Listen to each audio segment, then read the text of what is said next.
mag-endorso ng impeachment complaint laban kay Vice President Sara Duterte sa oras na matapos na ang one-year bar rule sa February 5.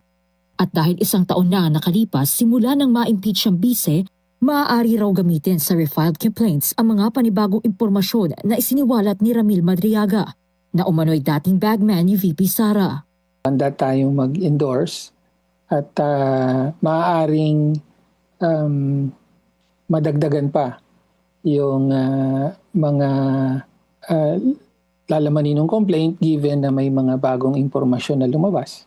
O kasama doon yung affidavit ni Madriaga, lalo pa at binabanggit ni Madriaga yung mga susing tao sa ano nangyari sa confidential fund, no? Yung mga susing personalities na allegedly illegally pinagkatiwalaan ng confidential fund. Pero bago ito, titignan daw muna nila kung paano magdedesisyon ng Korte Suprema sa Motion for Reconsideration o MR ng Kamara. Kung kinakailangan ay handa tayong mag-endorsong muli, no? Pero hindi natin dapat pangunahan ang Supreme Court. As you know, hindi natin dapat pangunahan ang Supreme Court dahil meron kang pending motion for reconsideration doon, no?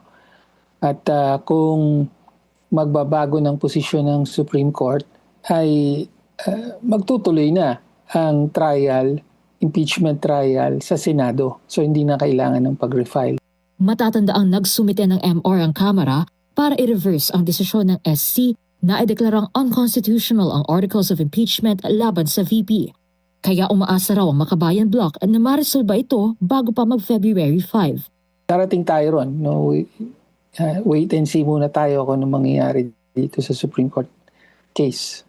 Pero kung sakali man daw na hindi ito magawa ng SC, handa pa rin silang mag-endorso ng panibagong reklamo laban kay VP Sara. Lalo pat kumpiyansa sila na itutuloy ng mga dati nang naging complainant ang muling paghahain nito sa Kamara.